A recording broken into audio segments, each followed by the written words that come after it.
બ્રહ્મા વૈવર્ત પુરાણની કથાને આગળ વધારીએ. ભાગ 63. ભગવાન શ્રી કૃષ્ણ કહે છે કે પ્રિય બ્રહ્માંડોમાં જે લોકોની પોતાની શક્તિ પર ગર્વ થાય છે તેમના તે ગર્વને જાણીને હું જ તેમના પર શાસન કરું છું, તેમના અભિમાનને નષ્ટ કરી નાખું છું, કેમ કે હું સર્વનો આત્મા અને પરાત્પર પરમેશ્વર છું. પહેલાં બ્રહ્માના ગર્વને મેં નષ્ટ કર્યો હતો, તે પ્રસંગ તો તમે સાંભળી લીધો.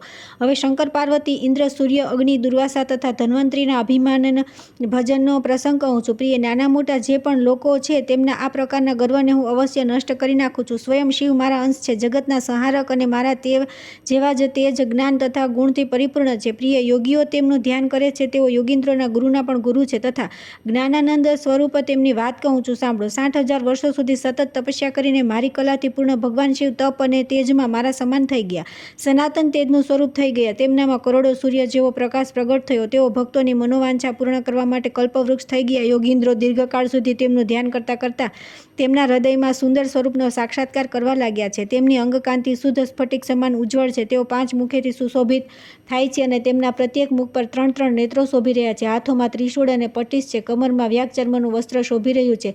તેઓ શ્વેત કમળના બીજની માળાથી સ્વયં જ પોતે પોતાના મંત્રોના જપ કરે છે. તેમના પ્રસન્ન મુખ પર મંદ હાસ્યની છટા છવાયેલી રહે છે. તે પરાત્પર શિવ મસ્તક પર અંધચંદ્રનો મુગટ તથા સોનેરી જટાઓ ધારણ કરે છે. તેમનું સ્વરૂપ શાંત છે. તેઓ 3 લોકના સ્વામી તથા ભક્તો પર અનુગ્રહ કરવા માટે ઉત્સુક હોય છે. પોતાને પરમેશ્વર માનીને સમસ્ત સંપત્તિઓના દાતા થઈને કલ્પવૃક્ષની જેમ સર્વને સંપૂર્ણ મનોવાંછિત વસ્તુ આપે છે. જે વ્યક્તિ જે વસ્તુની ઈચ્છા કરે છે તેને તે જ વરદાન આપીને તેઓ સમસ્ત વરદાનોના સ્વામી થઈ ગયા છે. આ પ્રમાણે સ્વાત્મારામ શિવ પોતાની જ લીલાથી અભિમાનને અપનાવી ગર્વયુક્ત થઈ ગયા. એક સમયની વાત છે કે વૃક નામના દૈત્યએ શિવના કેદાર તીર્થમાં 1 વર્ષ સુધી સતત કઠોર તપસ્યા કરી.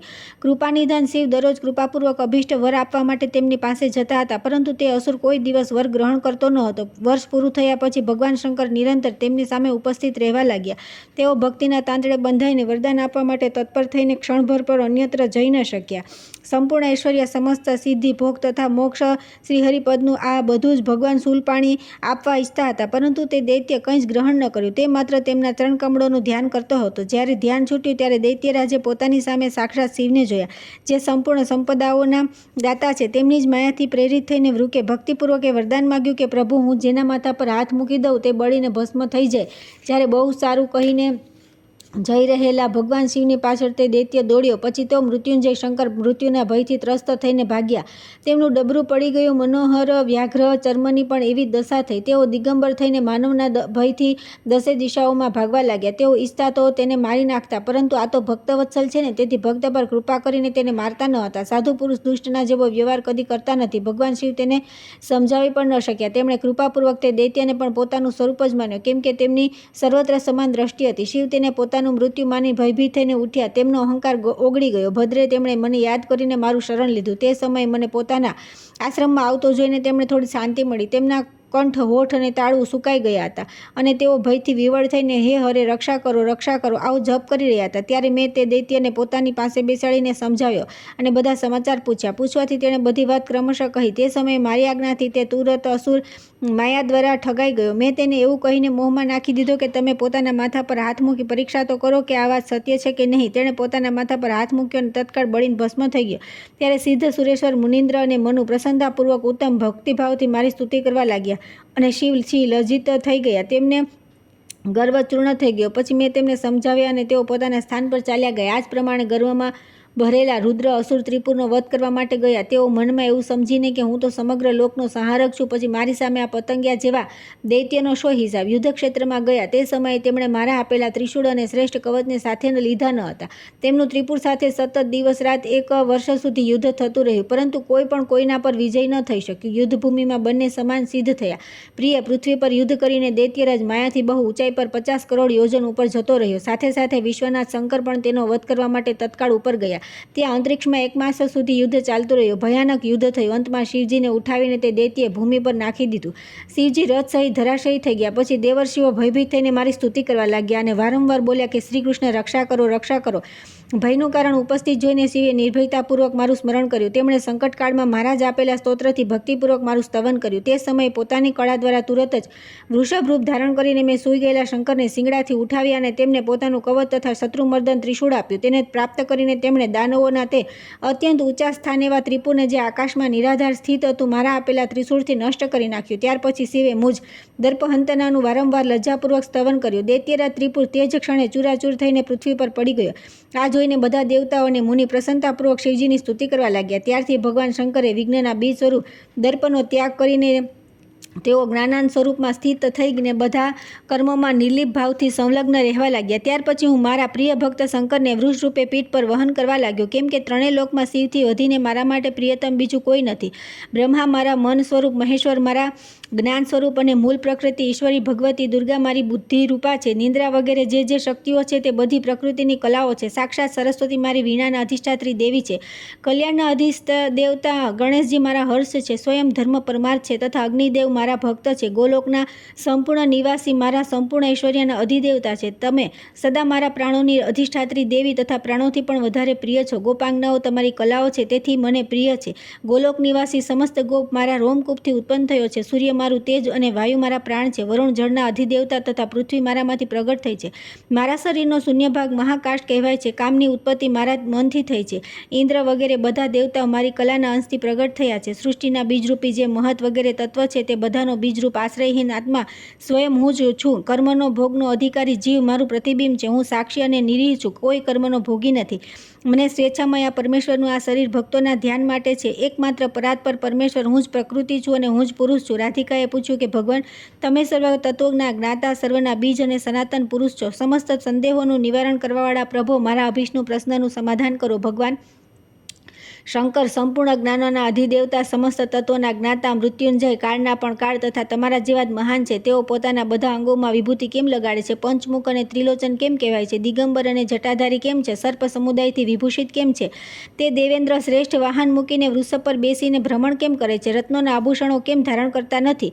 અગ્નિ શુદ્ધ દિવ્ય વસ્ત્રોને છોડીને વ્યાગચર્મ કેમ ધારણ કરે છે? પારિજાત છોડીને ધતુરાનું ફૂલ કેમ ધારણ કરે છે? તેમને મસ્તક પર રત્નોનો મુગટ ધારણ કરવાની ઈચ્છા કેમ થતી નથી? જટા પર જ તેમનો વધારે પ્રેમ કેમ છે? દિવ્યલોક છોડીને તે પ્રભુને સ્મશાનમાં રહેવાની ઈચ્છા કેમ થાય છે? ચંદન, અગર, કસ્તુરી તથા સુગંધિત પુષ્પોને છોડીને તેઓ બીલીપત્ર તથા બીલીના કાષ્ઠના અનુલેપનની ઈચ્છા કેમ રાખે છે? હું આ બધું જાણવા ઈચ્છું છું. પ્રભુ, તમે વિસ્તારથી આ બધાનું વર્ણન કરો. નાથ, આ સાંભળવાની ઉત્સુકતા વધી રહી છે, ઈચ્છા જાગ્રત થઈ છે. રાધિકાની આ વાત સાંભળીને મધુસૂદને હસીને તેમને પોતાની પાસે બેસાડી દીધા અને કથા કહેવાનો આરંભ કર્યો. શ્રી કૃષ્ણ બોલ્યા કે પ્રિય પૂર્ણતમ મહેશ્વર 60,000 યુગો સુધી તપ કરીને મન દ્વારા આનંદપૂર્વક મારું ધ્યાન કર્યું. ત્યાર પછી તેઓ તપસ્યાથી વિરત થઈ ગયા. એ દરમિયાન તેમણે મને તેમની સામે ઉભેલો જોયો. અત્યંત કમનીય અંગ, કિશોર અવસ્થા અને પરમ ઉત્તમ શ્યામ સુંદર રૂપ બધું જ અનિર્વચનીય હતું. મારા તે રૂપને જોઈને ત્રિલોચનના લોચન તૃપ્ત ન થયા. તેઓ એકીટસે જોતા રહ્યા તથા ભક્તિના અતિરેકથી પ્રેમ વિવળ થઈને મહાભક્ત શિવ રડવા લાગ્યા. તેમણે વિચાર્યું, સહસ્ત્રમુખ શેષનાગ તથા ચતુર્મુખ બ્રહ્મા બહુ ભાગ્યશાળી છે, જેમણે વધારે નેત્રોથી ભગવાનના મનોહર રૂપનું દર્શન કરીને અનેક મુખેથી તેમની સ્તુતિ કરી છે. હું આવા સ્વામીને જોઈને પણ બે જ નેત્રોથી તેમના રૂપને કઈ રીતે જોઈ શકું અને એક જ મુખથી તેમની સ્તુતિ શી રીતે કરું? આ વાત તેમણે 4 વખત દોહરાવી. તપસ્વી શંકરના મનમાં આ પ્રમાણે સંકલ્પ કરવાથી તેમના બીજા 4 મુખ પ્રગટ થઈ ગયા તથા પહેલાના મુખ સાથે 5 મુખ થઈ ગયા. તેમનું એક એક મુખ 3 નેત્રોથી સુશોભિત થવા લાગ્યું. તેથી તેઓ પંચમુખ અને ત્રિલોચન નામથી પ્રસિદ્ધ થયા. શિવની સ્તુતિની અપેક્ષા મારા રૂપના દર્શનમાં જ વધારે પ્રેમ છે, તેથી તેમના નેત્ર પણ વધારે પ્રગટ થયા. તે બ્રહ્મ સ્વરૂપ શિવના 3 નેત્ર સત્વ, રજ અને તમ નામક 3 ગુણરૂપ છે. એનું કારણ સાંભળો. ભગવાન શિવ સાત્વિક અંશવાળા દ્રષ્ટિથી જોતા રહી સાત્વિક જનોની, રાજસ દ્રષ્ટિથી રાજસ લોકોની તથા તામસ દ્રષ્ટિથી તમોગુણી લોકોની રક્ષા કરે છે. સંહાર કરતા હારના લલાટમાં તામસ નેત્રોમાંથી આગળ જતા સંહારકાળમાં ક્રોધપૂર્વક સંવર્તક અગ્નિનો આવિર્ભાવ થાય છે. તે અગ્નિદેવ કરોડો તાડ વૃક્ષ જેવા ઊંચા, કરોડો સૂર્ય જેવા પ્રકાશમાન તથા વિશાળ જ્વાળાઓથી યુક્ત થઈને પોતાના જીભ લપલપાવતા રહીને 3 લોકને દગ્ધ કરી દેવામાં સમર્થ છે.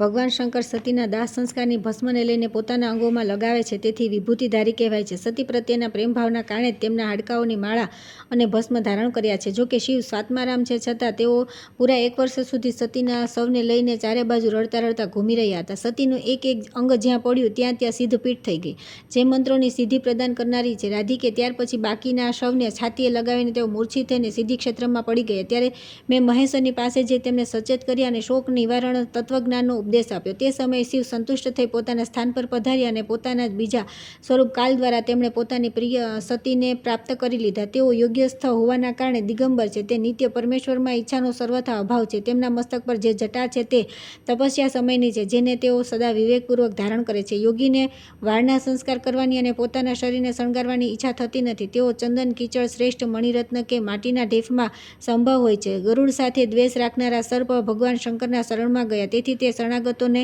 તેમણે શરીર પર ધારણ કરી લીધા. તેમનું વૃષભ રૂપ વાહન તો હું સ્વયં છું. બીજા કોઈ તેમને ભાર વાહન કરવામાં સમર્થ નથી. પૂર્વકાળમાં ત્રિપુરનો વધ કર્યો તે સમયે મારા કળાંશથી તે વૃષભની ઉત્પત્તિ થઈ હતી. પારિજાત વગેરે પુષ્પ, ચંદન વગેરે સુગંધિત પદાર્થ શિવજીએ મને અર્પણ કરી ચૂક્યા છે, તેથી તેમનામાં તેમની પ્રીતિ થતી નથી. ધતુરો, બીલીપત્ર, બીલીકાષ્ઠ, અનુલેપન, ગંધહીન પુષ્પ તથા વ્યાઘ્ર ચર્મ યોગીઓને અભિષ્ટ છે, તેથી તેમનામાં તેમની સદા પ્રીતિ રહે છે. દિવ્યલોકમાં, દિવ્યશય્યામાં અને જનસમુદાયમાં તેમનું મન લાગતું નથી. તેઓ એકાંત સ્મશાનમાં રહીને દિવસ રાત મારું ધ્યાન કર્યા કરે છે. બ્રહ્માથી લઈને કીટ પર્યંત પ્રત્યેક પ્રાણીને ભગવાન શિવ સમાન સમજે છે. માત્ર મારા આ અનિર્વચનીય રૂપમાં જ તેમનું મન નિરંતર લાગેલું છે.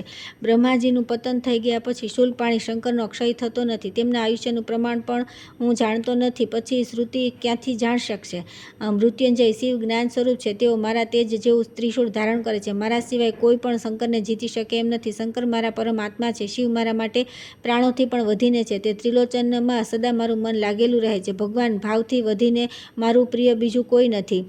રાધે, હું ગોલોક અને વૈકુંઠમાં રહેતો નથી. તમારા વક્ષસ્થળમાં પણ વાસ કરતો નથી. હું તો સદાશિવના પ્રેમપાસમાં બંધાઈને તેમના હૃદયમાં નિરંતર નિવાસ કરું છું. શંકર પોતાના 5 મુખો દ્વારા મધુરતા, તાન સાથે સદા મારા ગુણગાન ગાયા કરે છે.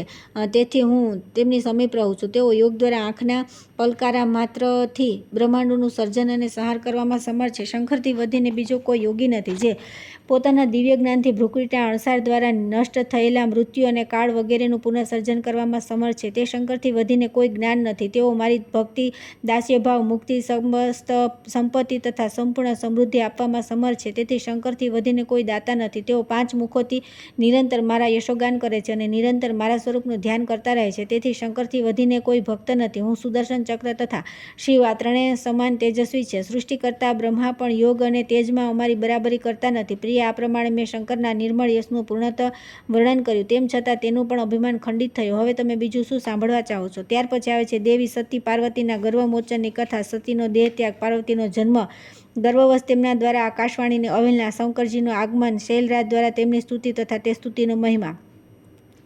ત્યાર પછી શિવ નિર્માલ્યનો પ્રસંગ સંભળાવતા શ્રીકૃષ્ણ કહ્યું કે દેવી જગદગુરુ શંકરજીના દર્પભંગનું વૃત્તાંત તો તમે સાંભળ્યું. હવે મારા મુખે દુર્ગાના દર્પ વિમોચનની કથા સાંભળો. સંપૂર્ણ દેવતાઓના તેજથી પ્રગટ થઈને જગદંબાએ કામિનીનું સુંદર રૂપ ધારણ કર્યું તથા દૈત્યોનો વધ કરી દેવતાઓની રક્ષા કરી. ત્યાર પછી દેવીએ દક્ષ પત્નીના ઉદરથી જન્મ લીધો. દક્ષ કન્યા સતીદેવીએ પિનાક પાણી શિવને પતિ રૂપે ગ્રહણ કર્યા અને બહુ જ ભક્તિ સાથે તેઓ નિરંતર સ્વામીની સેવા કરતા રહ્યા. દેવયોગે દેવતાઓની સભામાં દક્ષની સાથે શિવની એક અકારણ શત્રુતા થઈ ગઈ. દક્ષે ઘેર આવીને એક યજ્ઞનું આયોજન કર્યું, પરંતુ દ્વેષના કારણે શંકરને આમંત્રણ ન આપ્યું. બધા દેવતાઓ પોતાની પત્નીઓ સાથે દક્ષના યજ્ઞમાં આવ્યા, પરંતુ સ્વાભિમાન શિવ શંકર પોતાના ગણોની સાથે ત્યાં ન ગયા. તેમના મનમાં પણ દક્ષ પ્રત્યે બહુ રોષ હતો. સતીના મનમાં પિતા વગેરે પ્રત્યે મોહ હતો. તેથી તેમણે યત્નપૂર્વક પોતાને યજ્ઞમાં જવા માટે સમજાવ્યા. જ્યારે કોઈ રીતે તેમને ત્યાં લઈ જવામાં સમર્થ ન થયા, ત્યારે સ્વયં અસ્થિર મનના કારણે પતિની આજ્ઞા લીધા વિના જે દર્પવિષ પોતાના ઘરે ચાલ્યા ગયા. પતિના શાપથી ત્યાં તેમના અભિમાનનું ખંડન થયું, અર્થાત પિતાએ તેમની સાથે વાત સુદ્ધા ન કરી. શબ્દ માત્રથી પણ પુત્રીને આવકાર ન આપ્યો. એટલું જ નહીં, તેમને ત્યાં પતિની નિંદા પણ સાંભળવી પડી. તેના કારણે સ્વાભિમાન વર્ષ સતીએ પોતાના શરીરનો ત્યાગ કર્યો. પ્રિય, આ પ્રમાણે સતીના દર્પ ભંગની વાત કહી. હવે તમને તેમના જન્માંતર તથા દર્પદલન અભિમાન નાશની કથા સાંભળો. સતીએ તુરત હિમાલયના પત્ની મેનાના ગર્ભથી જન્મ ધારણ કર્યો. શિવ પ્રેમવશ સતીની ચિતાની ભસ્મ અને તેમના અસ્થિએ ગ્રહણ કર્યા. અસ્થિઓની તે માળા બનાવી અને ભસ્મ અંગરાગનું કામ લીધું. તેઓ પ્રેમવશતા વારંવાર સતીને યાદ કરતા અને તેમના વિરહમાં આમ તેમ ઘૂમતા રહેતા. આ બાજુ મેનાએ દેવીને જન્મ આપ્યો. તેમની આકૃતિ અતિ મનોહર હતી. વિધાતાની સૃષ્ટિમાં ગિરિરાજ કુમારી માટે કોઈ ઉપમા ન આપી હતી. ગુણોની તે એ જનની હતા. તેથી બધી બાજુ સર્વ પ્રકારના સદગુણોને ધારણ કરે. સમસ્ત દેવપત્નીઓ તેમની 16 કળા જેવી પણ નથી. જેમ શુક્લ પક્ષમાં ચંદ્રમાની કળા વધે છે, તે જ પ્રમાણે હિમાલયના ઘરમાં તે દેવી દિવસે ને દિવસે વધવા લાગી. જ્યારે તેમણે યુવાવસ્થામાં પ્રવેશ કર્યો ત્યારે તે જગદંબા સંબોધિત કરીને આકાશવાણીએ કહ્યું કે શિવે, તમે કઠોર તપસ્યા દ્વારા ભગવાન શિવને પતિરૂપે પ્રાપ્ત કરો, કેમ કે તપ વિના ઈશ્વર પ્રાપ્ત કરવા અથવા તેમના અંશે ગર્ભ ધારણ કરવો અસંભવ છે. આવી આકાશવાણી સાંભળીને યુવાનીમાં ગર્વમાં ભરાઈને પાર્વતી હસીને ચૂપ રહ્યા. તેમણે વિચાર કર્યો કે જેઓ મારા પાછળના જન્મની અસ્થિઓ અને ભસ્મને ધારણ કરે છે તેઓ આ જન્મમાં મને યુવતી થયેલી જાણીને કઈ રીતે ગ્રહણ નહીં કરે. જે ચતુર હોવા છતાં મારા શોકથી સંપૂર્ણ બ્રહ્માંડમાં ભટકતા ફર્યા તેઓ જ મુજ પરમ સુંદરીને પોતાની આંખે જોઈ લીધા પછી કેમ ગ્રહણ નહીં કરે. જે કૃપાનિધાને મારા માટે દક્ષ યજ્ઞનો વંધ્વસ કરી નાખ્યો હતો તેઓ પોતાની જન્મની પત્ની મુજ પાર્વતીને કેમ ગ્રહણ નહીં કરે. પૂર્વજન્મથી જેની પત્ની છે અને જેનો પતિ છે તે બંનેમાં અહીં ભેદ કઈ રીતે થઈ શકે? કેમ કે પ્રારબ્ધ કોઈ ફેરવી શકતું નથી. અત્યંત અભિમાનના કારણે પોતાને સમસ્ત રૂપગુણોનો આધાર માનીને સાધ્વી ગિરજાએ તપ ન કર્યું. તેમણે ઈશ્વર ન સમજ્યા. સમસ્ત સ્ત્રીઓમાં મારાથી વધીને બીજા કોઈ જ નથી. આ માન્યતા હૃદયમાં રાખી પાર્વતી ગર્વવશ તપસ્યામાં પ્રવૃત્ત થયા. તેઓ એવું વિચારતા રહ્યા કે પુરુષ પોતાની સ્ત્રીઓના રૂપ, યૌવન અને વેશભૂષામાં આસક્ત છે. શિવ મારું નામ સાંભળતા તપસ્યા નથી કરી તો પણ મને ગ્રહણ કરી લેશે. મનમાં આવો વિશ્વાસ રાખીને ગિરજા હિમવાનના ઘરમાં રહેતા હતા અને દિનરાત સખી સહેલીઓની વચ્ચે ખેલકૂદમાં વ્યસ્ત રહેતા હતા. એ જ સમયે શીઘ્રતાપૂર્વક દૂતે ગિરિરાજના ભવનમાં આવીને હાથ જોડી મધુરવાણીમાં કહ્યું. દૂત બોલ્યા કે શૈલરાજ ઊભા થાઓ, અક્ષયવટની પાસે જાઓ. ત્યાં વૃષભ વાહન મહાદેવજી પોતાના ગણો સાથે પધાર્યા છે. મહારાજ, તમે ભક્તિપૂર્વક મસ્તક ઝુકાવી તેમને મધુપર વગેરે સમર્પિત કરીને તે ઇન્દ્રિયાતીત દેવેશ્વરનું પૂજન કરો. મહાદેવજી સિદ્ધ સ્વરૂપ, સિદ્ધોના સ્વામી, યોગીન્દ્રોના ગુરુ પણ ગુરુ, મૃત્યુંજય, કાલના પણ કાલ તથા સનાતન બ્રહ્મ જ્યોતિ છે. તે પ્રભુ પરમાત્મા સ્વરૂપ સગુણ તથા નિર્ગુણ છે. તેમણે ભક્તોના ધ્યાન માટે નિર્મળ મહેશ્વર રૂપ ધારણ કર્યું. દૂતોની આ વાત સાંભળીને હિમાન પ્રસન્નતાપૂર્વક ઉઠ્યા અને મધુપર્ક વગેરે સાથે લઈ ભગવાન શંકર પાસે ગયા. દૂતની પૂર્વોક્ત વાત સાંભળીને દેવી પાર્વતીનું મુખ અને નેત્રો પ્રસન્નતાથી ખીલી ઉઠ્યા. તેમણે મનમાં એવું માન્યું કે મહેશ્વર મારા માટે આવ્યા છે. એવું જાણીને તેમણે વિવિધ દ્રવ્યો, વસ્ત્રો તથા દિવ્ય અલંકારો અને માળાઓ દ્વારા પોતાના સંપૂર્ણ અંગોને સુસજ્જિત કર્યા. ત્યાર પછી પોતાના અનુપમ રૂપને જોઈને પાર્વતીએ મનમાં ને મનમાં શંકરજીનું ધ્યાન કર્યું. ખાસ કરીને સ્વામીના ચરણ કમળોનું તેઓ ધ્યાન કરવા લાગ્યા. તે સમયે સિવાય પિતા, માતા, બંધુ બાંધવ, સાધ્વી વર્ગ તથા સહોદર ભાઈ કોઈને પણ પોતાના મનમાં સ્થાન ન આપ્યું નહીં. આ બાજુ ગિરિરાજ હિમાલય ત્યાં જઈને ભગવાન ચંદ્રશેખરના દર્શન કર્યા. તેઓ ગંગાજીના રમણીય તટ પર આવી રહ્યા હતા. તેમના મુખ પર મંદ મુસ્કાનની પ્રભા વિખરાઈ રહી હતી. તેઓ સંસ્કારયુક્ત માળા ધારણ કરીને મારા નામના જપ કરી રહ્યા હતા. તેમના મસ્તક પર સોનેરી પ્રભાથી યુક્ત જટા હતી. તેઓ વૃષભની પીઠ પર બેસીને હાથમાં ત્રિશૂળ અને સર્વ પ્રકારના આભૂષણોથી અલંકૃત હતા. સર્પનું યજ્ઞોપવિત અને સર્પોના જ આભૂષણોથી વિભૂષિત હતા. તેમની અંગકાંતિ શુદ્ધ સ્ફટિક સમાન ઉજ્જવળ હતી. તેમણે વસ્ત્રના સ્થાન પર વ્યાઘ્રચર્મ ધારણ કર્યું હતું. ગળામાં મુંડની માળા અને શરીર પર વિભૂતિ લગાવેલી અત્યંત શોભી રહ્યા હતા. દિગંબર વેશ, 5 મુખ અને દરેક મુખમાં 3 નેત્રો હતા. તેમના શ્રી અંગોને પ્રકાશ કરોડો સૂર્ય જેવો પ્રસરી રહ્યો હતો. હિમાને તેમની ચારે બાજુ 11 રુદ્રોને જોયા, જે બ્રહ્મ તેજથી પ્રકાશમાન હતા. શિવના વામ ભાગમાં મહાકાળ અને જમણા ભાગમાં નંદિકેશ્વર ઊભા હતા. ભૂત, પ્રેત, પિશાચ, કુષ્માંડ, બ્રહ્મ, રાક્ષસ, વેતાળ, ક્ષેત્રપાલ, પરાક્રમી, ભૈરવ, સનંદન, સનતકુમાર અને સનાતન, જેગીશવ્ય, કાત્યાયન, દુર્વાસા અને અષ્ટાવક્ર વગેરે ઋષિ બધા મુનિઓ તેમની સામે ઊભા હતા. હિમાલયે બધાને મસ્તક ઝુકાવી ભગવાન શિવને પ્રણામ કર્યા અને પૃથ્વી પર માથું ટેકવી દંડની જેમ પડીને બંને હાથ જોડી લીધા. ત્યાર પછી બહુ જ ભક્તિભાવથી શિવના ચરણકમળ પકડી પર્વતરાજે નમસ્કાર કર્યા અને નેત્રોથી આંસુ સાથે પુલકિત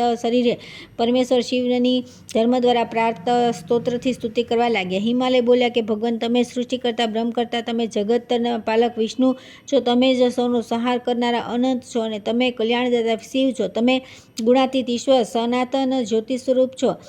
પ્રકૃતિ અને તેના ઈશ્વર તો પ્રાકૃત પદાર્થ હોવા છતાં પ્રકૃતિથી પર છે. ભક્તોના ધ્યાન માટે તમે સદા અનેક રૂપ ધારણ કરો. જે રૂપોમાં જેની પ્રીતિ થાય છે તેના માટે તમે તે જ રૂપ ધારણ કરો છો. તમે જ સૃષ્ટિના જન્મદાતા સૂર્ય છો, સમસ્ત તેજોના આધાર છો. તેમજ શીતલ કિરણો દ્વારા અન્યોન્યનું પાલન કરનારા ચંદ્રમા છો. તેમજ વાયુ, વરુણ અને સર્વદાત્મક અગ્નિ છો. તમે જ દેવરાજ ઇન્દ્ર, કાળ, મૃત્યુ તથા યમ છો. મૃત્યુંજય હોવાના કારણે મૃત્યુના પણ મૃત્યુ, કાળના પણ કાળ તથા યમના પણ યમ છો. વેદકર્તા તથા વેદાંગમાં પારંગત વિદ્વાન તમે જ છો. તમે જ વિદ્વાનોના જનક, વિદ્વાન તથા વિદ્વાનોના ગુરુ છો. તમે જ મંત્ર, જપ, તપ અને તેના ફળદાતા છો. તમે જ વાક અને વાણીથી અધિષ્ઠાત્રી દેવી છો. તમે તેના સ્રષ્ટા અને ગુરુ છો. સરસ્વતીનું બીજ અદ્ભુત છે. અહીં કોણ તમારી સ્તુતિ કરી શકે? આ પ્રમાણે કહીને ગિરિરાજ હિમાલય તેમના ચરણ પકડીને ઊભા રહી ગયા. ભગવાન શિવ વૃષભ પર બેસીને શૈલરાજને બોધ આપતા રહ્યા. જે મનુષ્ય 3 સંધ્યાઓના સમયે આ પરમ પુણ્યમય સ્તોત્રનો પાઠ કરશે તે ભવસાગરમાં રહીને પણ સમસ્ત પાપ અને ભયથી મુક્ત થઈ જાય છે. પુત્રહીન મનુષ્ય જો 1 માસ સુધી આનો પાઠ કરે તો તેને પુત્ર પ્રાપ્તિ થાય, પત્નીહીને સુશીલા તથા પરમ મનોહારિણી પત્ની પ્રાપ્ત થાય. તે ચિરકાળથી ગુમાવેલી વસ્તુને સહજ પ્રાપ્ત કરી લે છે. રાજ્યભ્રષ્ટ પુરુષ ભગવાન શંકરના પ્રસાદથી પુનઃ રાજ્ય પ્રાપ્ત કરી લે છે. કારાવાસ, સ્મશાન અને શત્રુઓથી સંકટમાં પડી જાય તથા અત્યંત ગંભીર જળાશયમાં નાવ તૂટી જાય, ઝેર ખાઈ લેવાથી તથા હિંસક પ્રાણીઓથી ઘેરાઈ જાય તો આ સ્તોત્રનો પાઠ કરવાથી મનુષ્ય ભગવાન શંકરની કૃપાથી સમસ્ત ભયોથી મુક્ત થઈ જાય છે. ત્યાર પછી આવે છે ગિરિરાજ હિમવાન દ્વારા ગણો સહિત શિવનો સત્કાર, મેનાને શિવના અલૌકિક સૌંદર્યના દર્શન, પાર્વતી દ્વારા શિવની પરિક્રમા, શિવના તેમને આશીર્વાદ, પાર્વતી દ્વારા શિવનું ષોડશોપચાર પૂજન, શંકર દ્વારા કામદેવનું દહન તથા પાર્વતીને તપસ્યા દ્વારા શિવની પ્રાપ્તિ. ભગવાન શ્રી કૃષ્ણ કહે છે કે પ્રિય આ પ્રમાણે સ્તુતિ કરીને ગિરિરાજ હિમવાન નગરથી દૂર નિવાસ કરનારા ભગવાન શંકરથી થોડે દૂર તેમની આજ્ઞા લઈને રોકાઈ ગયા. તેમણે ભક્તિપૂર્વક ભગવાનને મધુપર્ક વગેરે અર્પિત કર્યું અને મુનિઓ તથા શિવના પાર્ષદોનું પૂજન કર્યું. તે સમયે મેના સ્ત્રીઓની સાથે ત્યાં આવી. તેણે વટવૃક્ષની નીચે આસન લગાવી બેઠેલા ચંદ્રશેખરને જોયા. તેમના પ્રસન્ન મુખ પર મંદ હાસ્યની છટા છવાઈ રહી હતી. તેઓ વ્યાઘ્ર ચર્મ ધારણ કરીને મુનિમંડળીની મધ્ય ભાગમાં બ્રહ્મતીરથી પ્રકાશિત થઈ રહ્યા હતા. જાણે આકાશમાં તારાઓની મધ્યમાં ચંદ્રમાં શોભી રહ્યો હોય. કરોડો કામદેવ જેવું તેમનું મનોહર રૂપ અત્યંત આનંદ આપનારું હતું. તેઓ વૃદ્ધાવસ્થા છોડીને નૂતન યૌવન ધારણ કરતા હતા અને અત્યંત સુંદર રમણીય રૂપ દ્વારા યુવતીઓના ચિત્તને મોહિત કરી રહ્યા હતા. તેઓ કામાતુર સ્ત્રીઓને કામદેવ જેવા લાગતા હતા. સતીઓને ઓરસપુત્ર સમાન પ્રતીત થતા હતા. વૈષ્ણવોને મહાવિષ્ણુ તથા સેવોને સદાશિવ રૂપે દેખાતા હતા. શક્તિના ઉપાસકોને શક્તિ સ્વરૂપ, સૂર્ય ભક્તોને સૂર્યરૂપ, દુષ્ટોને કાળરૂપ તથા શ્રેષ્ઠ પુરુષોને પરિપાલક રૂપે દેખાતા હતા. કાળને કાળ જેવા, મૃત્યુને મૃત્યુ તથા અત્યંત ભયાનક લાગતા હતા. સ્ત્રીઓને માટે વ્યાઘ્ર ચર્મ વસ્ત્ર બની ગયું હતું. ભસ્મ ચંદન થઈ ગયું. સર્પ સુંદર માળાઓ બની ગઈ. કંઠમાં કાળકૂટનો દાગ દસ્તુરી જેવો પ્રતીત થવા લાગ્યો. જટા સુંદર સજાવેલી હતી. ચંદ્રમાં ભાલ પ્રદેશમાં ચંદન દેખાય. મસ્તક પર ગંગાજીની મનોહર ધારા, પરમ સુંદર માલતીની માળા બની ગઈ. ખોપડીઓની માળા રત્નમાળા બની ગઈ. ધતુરાના ફૂલ ચંપાના પુષ્પમાં બદલાઈ ગયા. 5 મુખમાં સ્થાને તેમને એક જ મુખ દેખાયું જે 2 નેત્ર કમળોથી સુશોભિત હતું. મુખ શરદ પૂર્ણિમાના ચંદ્રમાની આભાનો તિરસ્કાર કરીને અત્યંત તેજસ્વી દેખાતું હતું. બપોરિયાના ફૂલની લાલાશનો તિરસ્કાર કરનાર તેમના હોઠ અને અધરથી મુખની મનોહરતા વધી ગઈ હતી. શ્વેત ચંદ્રમાં જ જાણે વૃષભરાજ નંદી બની ગયા અને ભૂત વગેરે નર્તકોનું કામ કરતા હતા. મહેશ્વરના રૂપમાં તત્કાળ બધું જ બદલાઈ ગયું. શિવનું આવું સ્વરૂપ જોઈ મેના બહુ સંતુષ્ટ થઈ ગઈ. કેટલી સ્ત્રીઓ ભગવાન શંકરના રૂપ સૌંદર્યને જોઈને અત્યંત મુગ્ધ થઈ ગઈ અને નાના પ્રકારના અભિલાષાઓ કરવા લાગી. અહો, પાર્વતી મહાન પુણ્યશાળી છે. તેમનો જન્મ ધન્ય છે. કેમ કે આ શિવ તેમના સ્વામી થવાના છે. આ પ્રકારની વાતો કેટલી સ્ત્રીઓ કરી રહી હતી. શિવના દર્શન કરી મેના આનંદપૂર્વક પોતાના ઘરે પાછી ગઈ. શિવને પૂજા કરીને તેમના ચરણોમાં મસ્તક નમાવી શૈલરાજ પણ પોતાના ઘરે ગયા. ગિરિરાજે મેનાની સાથે એકાંતમાં વાતચીત કરીને પાર્વતીને તેની મંગલકામનાથી શિવ સ્વામી મોકલ્યા. પાર્વતીનું મન શંકરમાં આસક્ત હતું. સખીઓની સાથે મનોહર વેશ ધારણ કરીને હર્ષ સાથે તેઓ શિવ પાસે ગયા. ત્યાં પ્રસન્નમુખ અને નેત્રવાળા શાંત સ્વરૂપ શિવના દર્શન કરીને પાર્વતીએ તેમની 7 પ્રદક્ષિણા કરી અને પ્રસન્ન વદને તેમને પ્રણામ કર્યા. તે સમયે ભગવાન શિવે આશીર્વાદ આપતા કહ્યું, સુંદરી, તમને અનન્ય પ્રેમી, ગુણવાન, અમર, જ્ઞાન શિરોમણી અને સુંદર પતિ પ્રાપ્ત થાઓ. શુભે તમારું પતિ વિષયક સૌભાગ્ય અખંડ રહે. સાધ્વી, તમારો પુત્ર નારાયણ જેવો ગુણવાન થશે. જગદંબિકે તણે લોકમાં તમારી ઉત્કૃષ્ટ પૂજા થશે. તમે સમસ્ત બ્રહ્માંડોમાં સૌથી શ્રેષ્ઠ થાઓ. સુંદરી, તમે 7 વાર પરિક્રમા કરીને ભક્તિપૂર્વક મને નમસ્કાર કર્યા છે. તેથી હું 7 જન્મો માટે સંતુષ્ટ થઈ ગયો. તેમને તેનું ફળ મળશે. તીર્થ, પ્રિયતમ પતિ, ઇષ્ટદેવતા, ગુરુમંત્ર તથા ઔષધિઓમાં જેની જેવી આસ્થા હોય છે તેને તેવી સિદ્ધિ પ્રાપ્ત થાય છે. આ પ્રમાણે કહીને યોગેશ્વર શંકરે વ્યાઘ્ર ચર્મ પર યોગાસન લગાવ્યું અને મુજ બ્રહ્મ જ્યોતિનું તત્કાળ ધ્યાન આરંભ કરી દીધું. ત્યારે દેવી પાર્વતીએ તેમના બંને ચરણ ધોઈને ચરણામૃત લીધું અને અગ્નિશુદ્ધ વસ્ત્રથી ભક્તિપૂર્વક તે ચરણોનું માર્જન કર્યું. વિશ્વકર્મા દ્વારા નિર્મિત રમણીય સિંહાસન તેમની સેવામાં અર્પણ કર્યું. પછી કાંસાના પાત્રમાં રાખેલા અપૂર્વ નૈવેદ્યનો ભોગ લગાવ્યો. ત્યાર પછી તેમના ચરણોમાં ગંગાજળથી યુક્ત અર્ધ્ય આપ્યો. ત્યાર પછી મનોહર સુગંધિત ચંદન તથા કસ્તુરી અને કુમકુમ પણ સેવામાં પ્રસ્તુત કર્યા. ત્યાર પછી હળાળ વિષના ચિહ્નથી સુંદર પ્રતીત થનારા કંઠમાં માલતીની માળા પહેરાવી ભક્તિભાવથી પૂજા કરી. શિવની પ્રસન્નતા માટે તેમના પર ફૂલોની વૃષ્ટિ કરી. સુવર્ણ પાત્રમાં અમૃત અને મધુર મધ આપ્યું. સેંકડો રત્નમય દીપ પ્રગટાવ્યા. સર્વત્ર ધૂપ ની સુગંધ ફેલાઈ. ત્રિભુવન દુર્લભ વસ્ત્ર, સોનાના તારવાળું યજ્ઞોપવીત તથા પીવા માટે સુગંધિત શીતળ જળ પાર્વતીએ પોતાના પ્રિયતમની સેવામાં પ્રસ્તુત કર્યું. પછી રત્નસારેન્દ્ર નિર્મિત અતિશય સુંદર રમણીય ભૂષણ, સોનાથી મઢેલા શિંગડાવાળી દુર્લભ કામધેનુ, સ્નાનોપયોગી દ્રવ્ય, તીર્થજળ તથા મનોહર તાંબુલ વગેરે પણ ક્રમશઃ અર્પિત કર્યા. આ પ્રમાણે ષોડશોપચાર અર્પિત કરીને પાર્વતીએ વારંવાર પ્રણામ કર્યા. આ તેમનો નિયમ બની ગયો હતો. તેઓ દરરોજ ભક્તિભાવથી પૂજા કરીને પિતાના ઘરે ચાલ્યા જતા હતા. અપ્સરાઓના મુખેથી ઇન્દ્રે એવું સાંભળ્યું કે ભગવાન મહેશ્વર પાર્વતી દેવી પ્રત્યે અનુરક્ત છે. આ સમાચાર સાંભળીને ઇન્દ્ર હર્ષથી નાચવા લાગ્યા. તેમણે તુરત જ દૂત મોકલીને કામદેવને બોલાવ્યા. ઇન્દ્રની આજ્ઞાથી કામદેવ અમરાવતીમાં ગયા ત્યારે ઇન્દ્રએ તેમને તુરત જ તે સ્થાન પર મોકલ્યા જ્યાં પાર્વતી અને શિવ વિદ્યમાન હતા. કામદેવે પોતાના 5 બાણોને સાથે રાખીને તે સ્થાન પર જવા પ્રસ્થાન કર્યું જ્યાં શક્તિ સહિત શિવ વિરાજમાન હતા. ત્યાં જોઈને મદને જોયું કે ભગવાન શિવ પાર્વતીની સાથે વિદ્યમાન છે. તેમના મુખ અને નેત્ર પ્રસન્ન દેખાયા. તેઓ ત્રિભુવન કાંત અને શાંત છે. તેમને જોઈને કામદેવ હાથમાં બાણ લઈને આકાશમાં ઊભા રહી ગયા. તેણે બહુ હર્ષપૂર્વક પોતાના અમોઘ અને અનિવાર્ય અસ્ત્રનો પ્રયોગ કર્યો, પરંતુ તે અમોઘ અસ્ત્ર પણ પરમાત્મા શંકર પર વ્યર્થ થઈ ગયું. જેમ આકાશમાં નિર્લેપ હોય છે તે જ પ્રમાણે નિર્લિપ્ત પરમાત્મા શિવ પર જ્યારે તે શસ્ત્ર વિફળ થઈ ગયું ત્યારે કામદેવ બહુ ભયભીત થયા. તે સામે જ ઊભા રહીને ભગવાન મૃત્યુંજયની સામે ધ્રુજવા લાગ્યા. ભયથી વ્યાકુળ થયેલા કામદેવે ઇન્દ્ર વગેરે દેવતાઓનું સ્મરણ કર્યું. ત્યારે બધા દેવતા ત્યાં આવ્યા અને શંકરના કોપથી ભયભીત થઈને ધ્રુજવા લાગ્યા. તેમણે સ્તોત્ર દ્વારા દેવાધિદેવ શંકરનું સ્તવન કર્યું. એ દરમિયાન શિવજીના લલાટવર્તી નેત્રોમાંથી કોપાગ્નિ પ્રગટ થયો. દેવતાઓ સ્તુતિ કરી જ રહ્યા હતા ત્યાં તો શંભુમાંથી પ્રગટ થયેલ તે અગ્નિ ઊંચી નીચી જ્વાળાઓ પ્રજ્વલિત થઈ ઉઠી. તે અગ્નિ પ્રલયકાળના અગ્નિ જેવો જ હતો. તે આકાશમાં જઈને ચક્કર લગાવીને પૃથ્વી પર ઉતરી આવ્યો અને ચારે બાજુ ચક્કર લગાવીને કામદેવ પર તૂટી પડ્યો. ભગવાન શંકરના કોપથી કામદેવ ક્ષણવારમાં ભસ્મ થઈ ગયા. આ જોઈને બધા દેવતાઓ વિષાદમાં ડૂબી ગયા અને પાર્વતીએ પણ માથું નીચું કરી લીધું. ત્યાર પછી રતિ ભગવાન શિવની સામે બહુ જ વિલાપ કરવા લાગી. ભયભીત દેવતાઓએ શિવજીનું સ્તવન કર્યું. ત્યારબાદ તેઓ વારંવાર રડી રડીને કહેવા લાગ્યા, મા પતિના શરીરની થોડી ભસ્મ લઈ તેની રક્ષા કરો અને ભય છોડો. અમે લોકો તેમને જીવતા કરાવીશું. તમે ફરી પોતાના પ્રિયતમને પ્રાપ્ત કરશો. પરંતુ જ્યારે ભગવાન શંકરનો ક્રોધ શાંત થઈ જશે અને તેમની પ્રસન્નતાનો સમય થશે ત્યારે આ કાર્ય સંભવ થઈ શકશે. રતિનો વિલાપ જોઈને પાર્વતી મૂર્છિત થઈ ગયા અને અતિન્દ્રિય ગુણાથી શંકરની સ્તુતિ કરવા લાગ્યા.